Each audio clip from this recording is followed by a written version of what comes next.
John Leslie is a professor of philosophy at the University of Guelph in Canada. He is the author of The Mysteries of Existence, co-authored with Robert Lawrence Kuhn, host of PBS's Closer to Truth television programme. John, why does anything exist at all? This is traditionally a profound philosophical and scientific question, but some question whether this is even a viable question to ask in the first place. What are your thoughts on this question and whether it's viable and whether it can be answered? I think it's certainly viable. It might be that the only answer is that there is no explanation for why there's anything at all. That's a sort of answer, or in a way it's sort of refuting the answer. What about the five approaches that are usually been taken towards these questions? Some of them obviously range from blank, empty, nothingness is absurd or counterintuitive, no explanation is needed, as you've mentioned there. Some philosophers of science are quite adamant on that one. Chance, value, and the role of a mind that's not necessarily God's. Out of those different approaches to the question, which one do you think is the most comprehensible and the least comprehensible? Well, these various approaches in fact all overlap.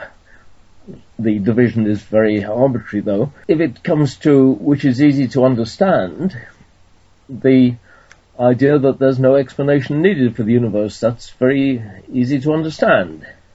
If you want the answer which is hardest to understand, then that's the answer that the universe exists because of its value.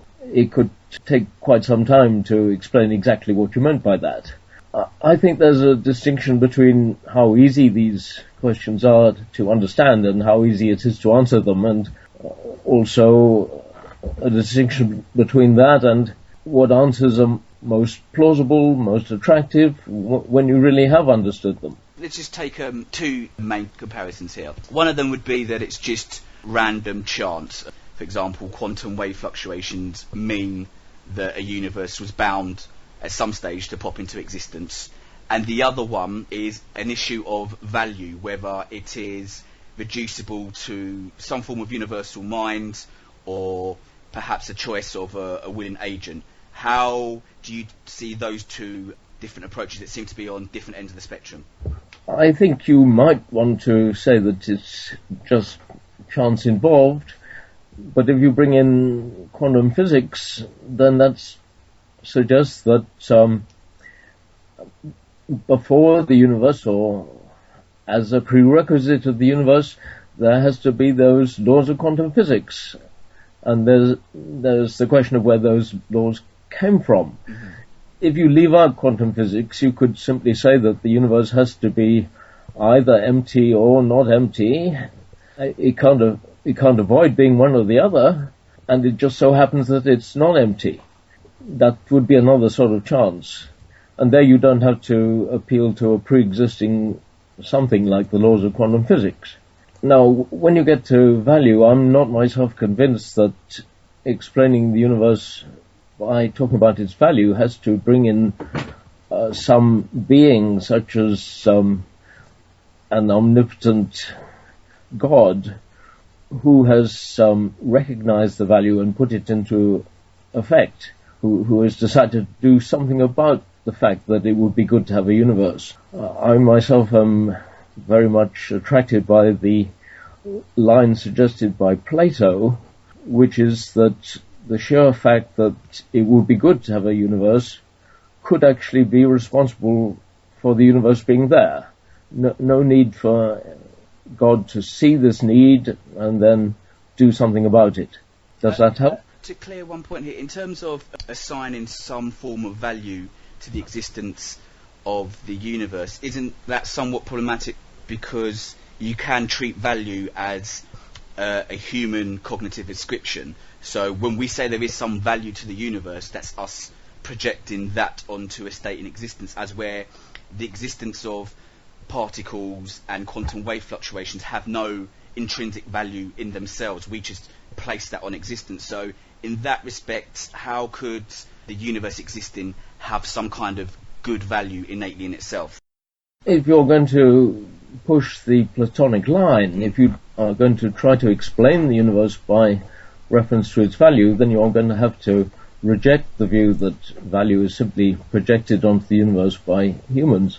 I think there's very good reasons for rejecting the value projected view. Whose value are you going to respect here? Is the value of Adolf Hitler, for example, why doesn't that count as much as the value of some decent person? If you're making the distinction between decent people and louts, why do you make this distinction if you think it's all just a matter of how people see things? I think the value projection idea simply doesn't fit what we mean by good and bad. What has traditionally been meant, what decent people mean, just is not adequately reflected by that view. To a certain extent, I appreciate that, but also it's quite easy to state that when we make subjective values over one another, values are still nonetheless contingent. So in our contemporary world, there are certain social constraints and conditions why fascist and dictatorial views and genocide are bad in our contemporary society, but throughout history these values were widely employed by former empires in the ancient world, and they valued something different than human equality and dignity, or else they wouldn't have had, for example, slavery, non-civil rights and mass executions. That's all correct. I'm simply wanting to say that some people can be right and other people wrong. My own view is that tyrannical, dictatorial worlds which are run by mass murderers, these are bad worlds. They may have thought of them as good. I can't prove that they're wrong. I can't prove that I'm right, but I'm going to, if necessary, fight them because I think I'm right and I think they're wrong. Sure. As an absolute matter. I think some people are actually right and other people are actually wrong, and I think I'm actually right and they think they're actually right. Well, somebody's right. So you believe that at the end of the day there is some objective form of right in a Platonic sense?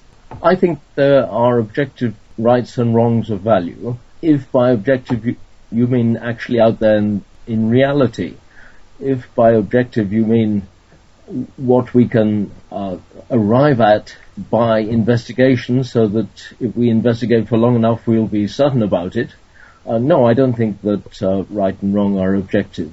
I think that they are matters of belief. If we can just slightly change track here, because I want to concentrate on probability and necessity in existence, and some philosophers in this area often quote the work of David Lewis in Possible Worlds. So I just wanted to get your thoughts on whether existence needs to be just a matter of possibility or absolute necessity. Well, David Lewis is famous for the idea that all possible worlds exist, and he would say that if this idea is right, then it's necessarily right. So, in a way, he hasn't just got possibility there. He's got a fairly strong form of necessity. He's not completely clear that he's right.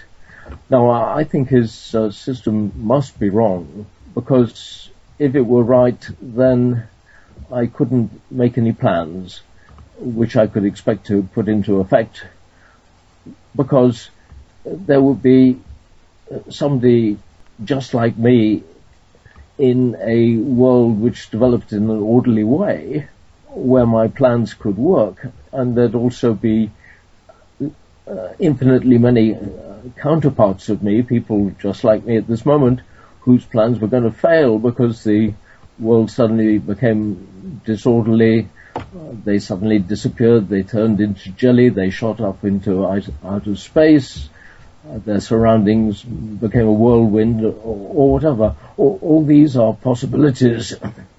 And in Lewis's world, there would be no reason, I think, to expect the orderly possibilities to be what's in the future.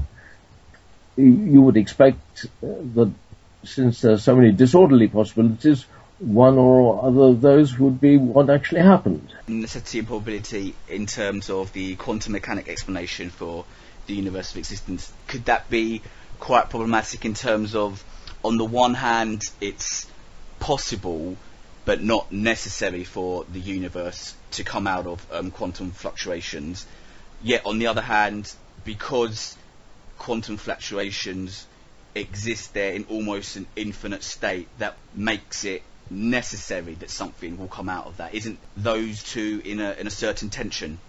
One view of how the quantum fluctuation origin of the universe would work is that you start off with an infinite space, and then in this space there are quantum fluctuations, and then, as you're saying there, you'd expect there to be infinitely many of them, and therefore it would be certain that there'd be a universe, there would be infinitely many universes. However, some people these days try to get the quantum creation of universes working without having first the empty space. After all, if you have an empty space there, then from the point of view of modern physics, you've got an awful lot there. Empty space is something which is, for example, very hard to bend, and it will probably be filled with gravitational waves, so it would just seem empty. Now, these other people, particularly Alex Vilenkin and Lawrence Krauss, who said he had Vilenkin's ideas at more or less the same time but didn't get around to publishing them first, they think that you could get fluctuations from absolutely nothing, no pre-existing space.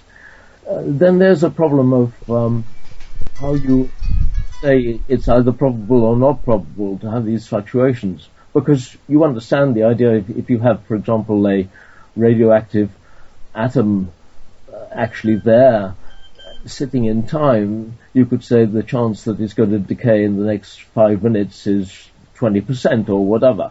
But if you don't have space and time, in what sense can you give a probability to a universe popping into existence?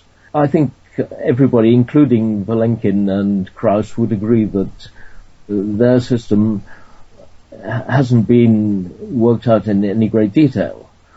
But in this area, we're all groping in the dark. Anybody who's really confident about why the universe exists, I think, is simply overconfident. So, essentially, just to clarify some of those points there, because for time and existence to come out of an infinite pool of quantum fluctuations, these quantum fluctuations in themselves must pre-exist outside time and space, and then it becomes problematic how these fluctuations can occur outside of time and space and then create time and space.